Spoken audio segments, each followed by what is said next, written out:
The wind carried dust and silence across the plains that morning, the kind that made a man feel both alive and small. The ranch stretched far as the eye could see, golden grass rippling under a sun still climbing through the haze, cattle grazing slow, and somewhere beyond the horizon, the promise of rain that never quite came. It was the kind of land that made or broke people. Most were broken by it. And among the broken was Clara May Winton. She was not what the town called one of the pretty ones. Not in their eyes, anyway.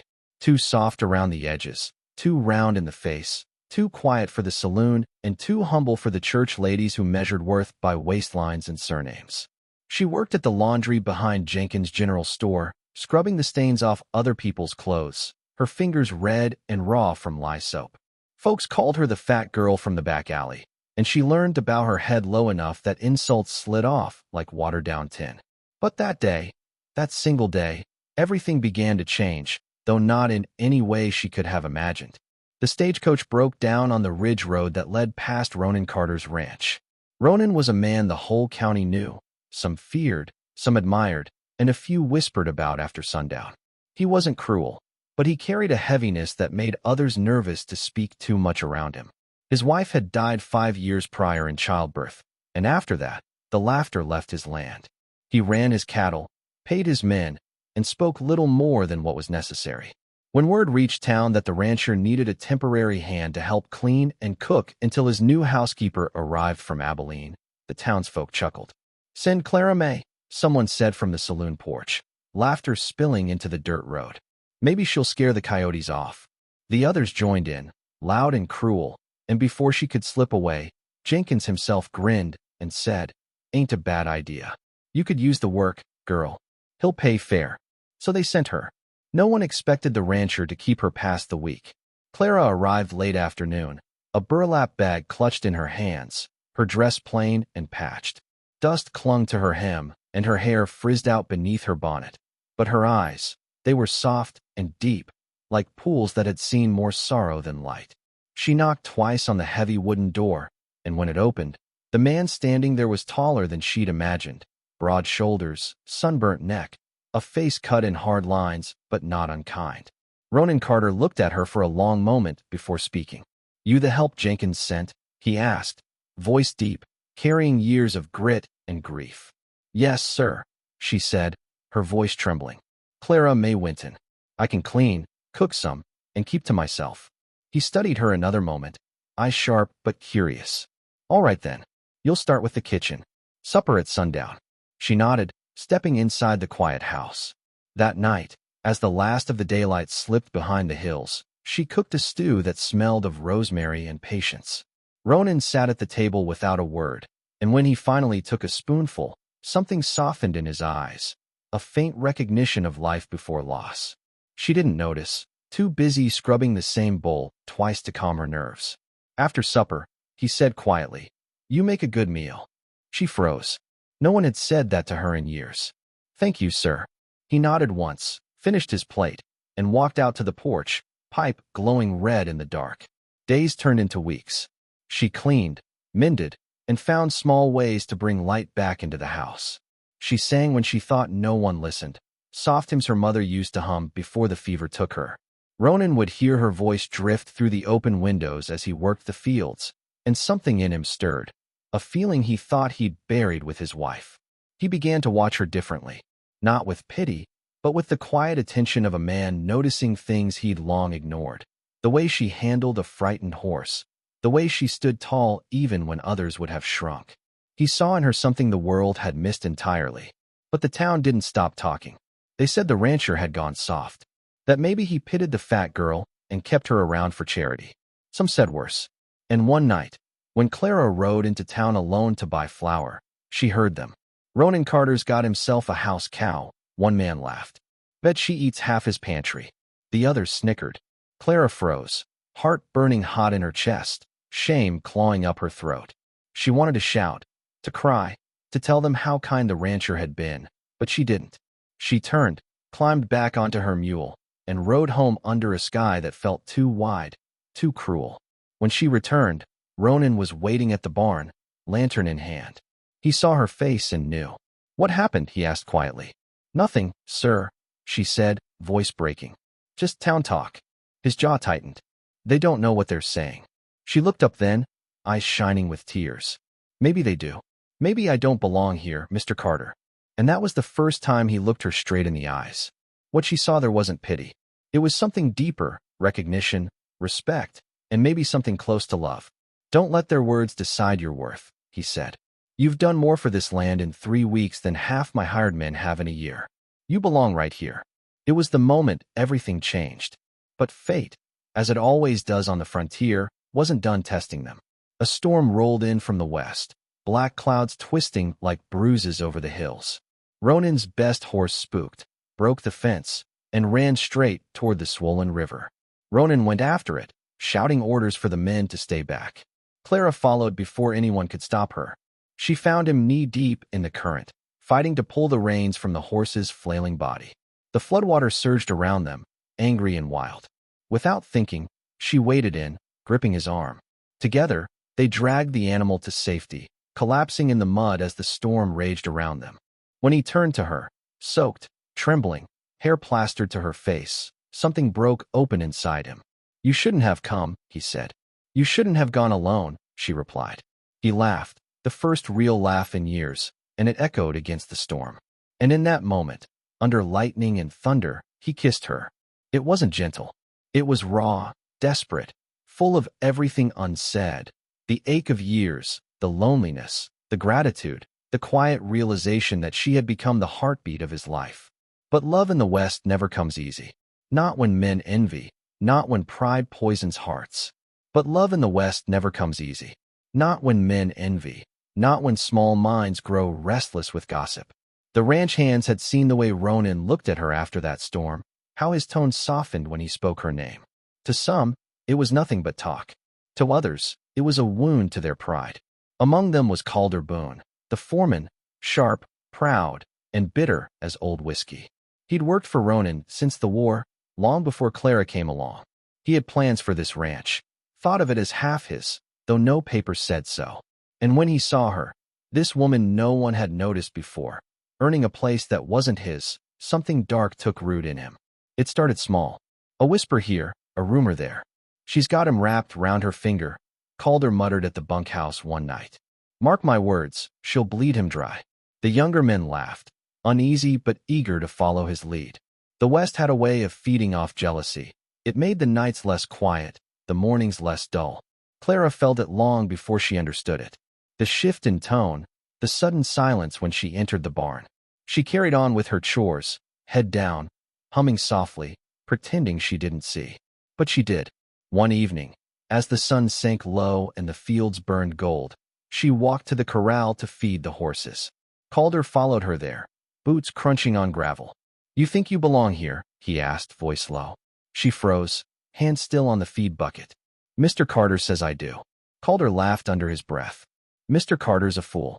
A lonely fool. And you're just what the town says you are. Clara turned, eyes flashing for the first time. You don't get to say what I am. He stepped closer. Then what are you, Clara May? A servant? A widow? Or just a woman waiting to take what ain't hers? She backed away, heart hammering. You should go. He smirked. Or what? You'll cry to the boss? I'd like to see you try. But before he could take another step, a voice cut through the air. Enough. Ronan stood by the fence, shotgun slung across his shoulder, expression unreadable. Get back to work, Calder, he said. Calder hesitated, his jaw tight, then spat into the dirt and walked off. That night, Clara couldn't sleep. She sat by the kitchen window, staring out into the dark, the prairie stretching endless and empty. Ronan came in quietly, the floorboards creaking beneath his boots. He didn't speak right away, just poured 2 cups of coffee and slid one toward her. He's trouble, she whispered. I know, he said, but trouble has a way of burning itself out. I won't let him touch you. Something in the way he said it made her heart ache. Not out of fear, but out of the strange, fragile safety she felt in his words. The kind she hadn't known since childhood. Days later, the first real test came. A herd broke loose near the river, and one of the ranch hands was thrown from his horse. While Ronan and the men went after the cattle, Clara tended to the injured hand. Tommy, a boy barely 17, his leg twisted, face pale with pain. She stayed by his side for hours, tearing strips from her own dress to bind the wound. When Ronan returned, he saw her kneeling in the mud, blood on her hands, hair matted to her forehead. "Clara," he breathed, crouching beside her. "He'll live," she said softly. "I couldn't just stand by." He nodded, something proud flickering behind his grief. "You've got more grit than half the men out here." She smiled faintly. "Then maybe they'll stop calling me the fat girl." He shook his head. "Let them talk. You've got more worth than they'll ever understand." That was the night he kissed her again, gentle this time, almost reverent. And when dawn came, the world felt new again. But not for long. Calder wasn't done. When pride turns sour, it doesn't fade, it festers. He started spreading new stories, crueler ones. Said Clara was trying to marry the rancher for his land. Said she'd poisoned his mind, made him soft. Said the boss was planning to make her Mrs. Carter come spring. By the time it reached the town, the story had twisted into something uglier. That Clara had bewitched him, that she'd used her body to steal his will. And in a town where jealousy and judgment went hand in hand, people listened. Ronan heard the whispers, but ignored them, until the sheriff came riding up one morning. "Got complaints from the townsfolk," he said, shifting in his saddle. "They're saying your woman's been meddling. Some want her gone." Ronan's face went still. "She's done nothing wrong." The sheriff shrugged. "Don't matter much when it's the whole town talking. Maybe you ought to let her go. Keep the peace." Clara stood behind the porch door, unseen, every word cutting deeper than the last. That night, she packed her things. A single bag, the same one she'd arrived with. She left a note on the table, short, trembling words in faded ink. "Thank you for seeing me when no one else did. But I can't be the reason people turn on you. Clara May." She left before sunrise. Ronan found the note at dawn. The cup she'd used the night before still sat by the stove. He rode hard that morning. Through rain, through the edge of the canyon, through the places where no one else dared to go.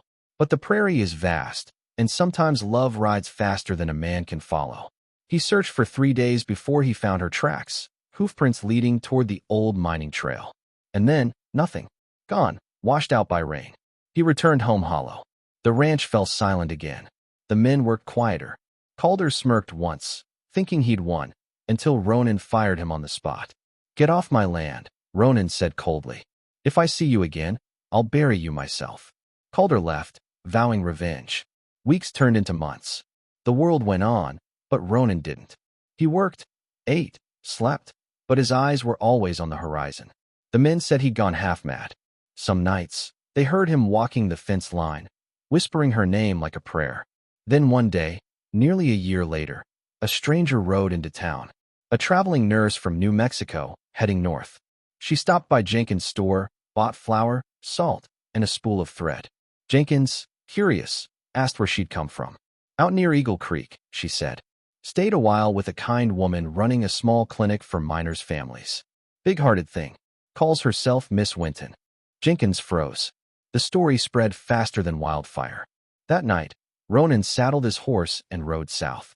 He found her 2 days later in a small valley near the old rail line, tending to a child with a fever.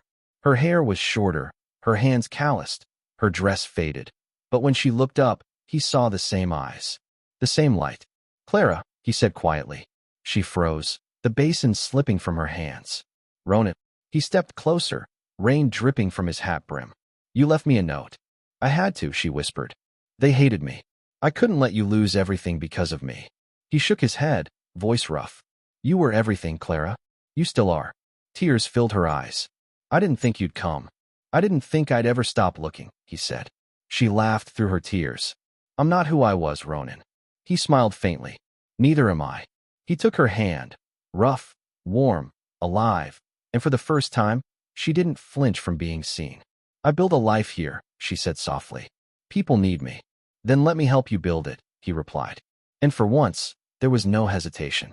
Years later, travelers passing through Eagle Creek spoke of a rancher and his wife who ran a small clinic and a thriving ranch beside it. They said the woman had a laugh like spring rain and hands strong enough to heal the broken. They said she was no beauty by the world's measure, but no one who met her ever forgot her face. Ronan Carter died old, his hand still wrapped around hers. And when the townsfolk of both counties came to the funeral, they didn't call her the fat girl anymore. They called her the woman who saved the rancher's soul. Years passed, and the prairie stretched on like a memory that refused to fade. The ranch grew, not in grandeur, but in life, the kind that hums quietly beneath the wide sky. Clara and Ronan worked side by side, their hands calloused, their hearts tempered by loss and labor, their laughter the soft music of a home rebuilt. Children came eventually, two little girls with hair like sunlight, cheeks round and honest.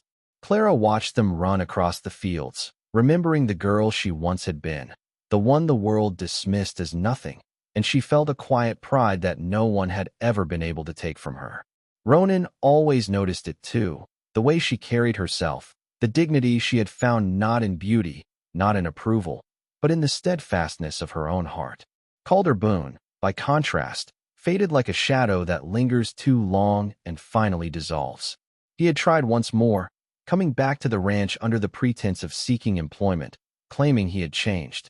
Ronan met him at the gate, the same tall, broad figure he had been decades ago, only now his face had grown heavier with patience and years.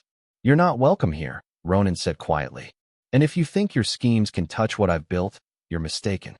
Calder sneered, attempted a last bitterness, and left that day, disappearing into the hills. Stories reached them years later that he had found himself alone, his pride and envy his only companions, and that no one lent him work again. The prairie does not forgive, not always, but it reminds those who wander that respect cannot be taken by force. Life settled into a rhythm. Seasons changed, each one leaving marks on the land and the people who lived upon it. Winter snow packed the roofs, spring flowers splashed color across the fields, summer storms rolled in like painted clouds, and autumn brought harvest and reflection. Clara continued to run the small clinic she had started near the edge of the ranch, tending to neighbors, travelers, and even the occasional wanderer who needed care. She never forgot the girl she had been, nor the town that once whispered her away. And Ronan, steady as the mountains, never let a day pass without showing her the depth of his admiration, often with a quiet look, a shared laugh, or simply taking her hand as they watched the sun melt into the horizon. In the evenings, after the work was done, they would sit together on the porch, watching the sky bleed gold into violet. "Do you ever think about the people who doubted you?" Ronan asked one evening, voice low. Clara smiled, her eyes softening like the prairie grass in wind. "I do," she said, "and I'm grateful, in a strange way. They force me to see what I am, who I can be. But mostly, I think about you. You saw me first, really saw me." He squeezed her hand gently, the weight of years between them speaking in silence louder than words could. Time, however, is relentless. Ronan aged as anyone does, though with a kind of grace earned from love, hardship, and honest work. When the day came that his hands could no longer steady the plow, he knew the end of his story was near. Clara stayed close, tending to him with the same devotion that had once carried her across the storm-flooded river to save his horse. "It's all right," he whispered one morning, hand clasped over hers. "You've made this life better than I ever imagined." And she, leaning her forehead against his, felt the depth of every sacrifice, every shared hardship, every quiet triumph. "No," she whispered back. "We made it better. Together." When Ronan passed, the prairie seemed to hold its breath. Clara remained at the ranch for a time, keeping everything as it had been, letting the wind carry memories like dust across the fields. She wrote letters to the children they had raised together, to the neighbors, even to the few surviving ranch hands, each word carrying gratitude, love, and a quiet acknowledgement of the life they had shared. Then, in her final act of devotion, she penned a letter to Ronan himself, not sent, not read by anyone, but kept in the old desk where they had planned so many days together. It read simply, "You saw me when no one else did. You believed in me when no one else would. I will carry that with me until my last breath. Thank you for choosing me, every day. I love you still." Clara lived many years beyond him, growing into the woman the town eventually revered, no longer the fat girl, but a figure of quiet strength, wisdom, and love unshaken by envy or malice. Travelers spoke of the woman who tended to the land and the people upon it, of her laughter like spring rain and hands that healed as easily as they worked. She would often stand on the porch in the evenings, watching her daughters run free, her grandchildren chasing shadows across the prairie, and smile, the wind catching her hair, carrying with it the echo of a life that had been hard, beautiful, and wholly her own. And when the day came that Clara herself left the world, the townsfolk remembered her as more than a person. They remembered her as a testament. A testament to love that sees the unseen, to courage that rises above cruelty, and to life that is measured not in what others say, but in the grace and warmth one leaves behind. The ranch continued. The fields continued to bloom, and the sky continued to stretch, vast and patient, as if honoring the enduring love that had once walked beneath it. The ranch had grown into more than land and fences. It had become a sanctuary. Years of labor and love had sculpted it into a place where the heart of the prairie beat strongest. The children and grandchildren ran freely among the rolling fields, their laughter blending with the wind in a way that seemed almost sacred. Clara walked among them, her hair streaked silver, her hands still strong, her eyes holding the calm wisdom of a life fully lived. She often paused at the edge of the corral, watching the cattle graze lazily, the hills rising and falling like the gentle waves of a golden sea, and she thought of Ronan. She thought of the first day he looked at her, truly looked, and she felt a warmth that no years, no sorrow, no absence could ever diminish. The memory of the storm, the river, the chaos of those early days had not faded. It had only deepened, woven into the tapestry of their shared existence. Each act of love, each sacrifice, each quiet gesture of respect and devotion had become a thread in the story of their lives. Clara had healed more than bodies. She had healed hearts, restored faith, and shown everyone around her the transformative power of seeing the true self behind the world's judgments. Even the neighboring ranchers, once skeptical and critical, came to her door for advice and care. Children who had grown up hearing whispers of her weight and weakness now told their own children of the woman who had saved their town with kindness and courage. And Calder Boone, the man who had once threatened their peace, was long gone from the region. Stories said he wandered aimlessly, never finding a place to belong. His bitterness consumed him until the end. The prairie had a way of swallowing men like that, those who refused humility and were blind to the light in others. Clara never rejoiced in his fall. She only understood it as part of the natural balance, as justice carried quietly through the wind and the hills, impartial and enduring. In the evenings, Clara still walked to the porch Ronan had built for them, her steps slow but sure. The sky stretched infinitely above, the same sky under which she had first arrived at the ranch, the same sky under which she had been judged, scorned, and underestimated. Now, under this vast canvas of clouds and fading light, she felt the full measure of what had been granted to her: love, redemption, and a legacy that would endure long after her own voice had faded. Sometimes she spoke to the wind, as if it carried her words to Ronan himself. "We did it, my love," she would whisper, voice trembling with memory and gratitude. "We made this place beautiful."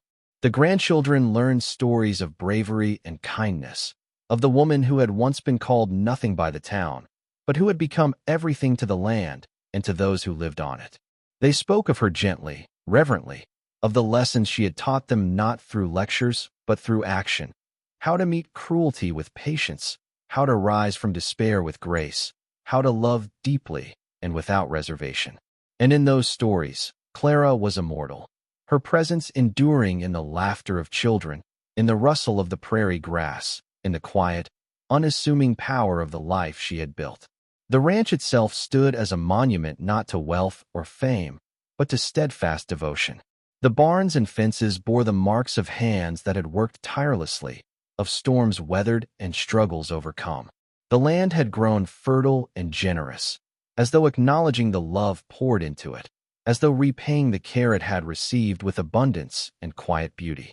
Visitors often remarked on the serenity of the place, how it seemed to breathe with a life of its own, and locals said it was because Clara had lived there, that her spirit, her vision, her quiet strength had infused every inch of the soil, every corner of the buildings, every path along the fields.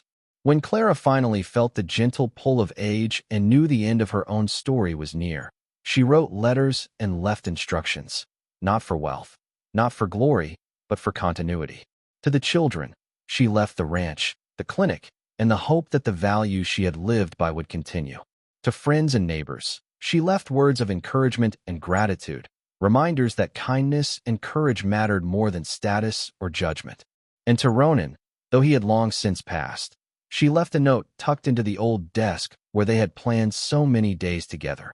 I have lived because of your faith in me. I leave this world fulfilled, not because it was easy, but because it was full. We built something that even time cannot take from us. On her last day, she walked to the porch one final time, the wind carrying the scent of wildflowers and earth, the hills bathed in soft golden light. She closed her eyes and breathed deeply, feeling Ronan's presence as clearly as the sun on her face, feeling the pulse of life that had grown from hardship and love. She thought of the girl she had been, the whispers, the judgment, and smiled, knowing that she had overcome it all, not with defiance, but with grace. And as she slipped quietly from the world, the prairie seemed to pause, the wind settling, the sky stretching vast and eternal, as if to honor the life of a woman who had once been unseen, and who had become a force that shaped everything around her. The ranch remained, vibrant and alive, the children and grandchildren carrying forward her legacy, the stories whispered to travelers and neighbors alike, ensuring that her spirit endured. Clara May Winton, once the girl everyone ignored, had become the heart of the land itself, steady, enduring, and full of love. And under the infinite sky, with the wind weaving through the grasses, it was as if she was still there, walking the fields, smiling, watching over all she had cherished, and finally, entirely at peace.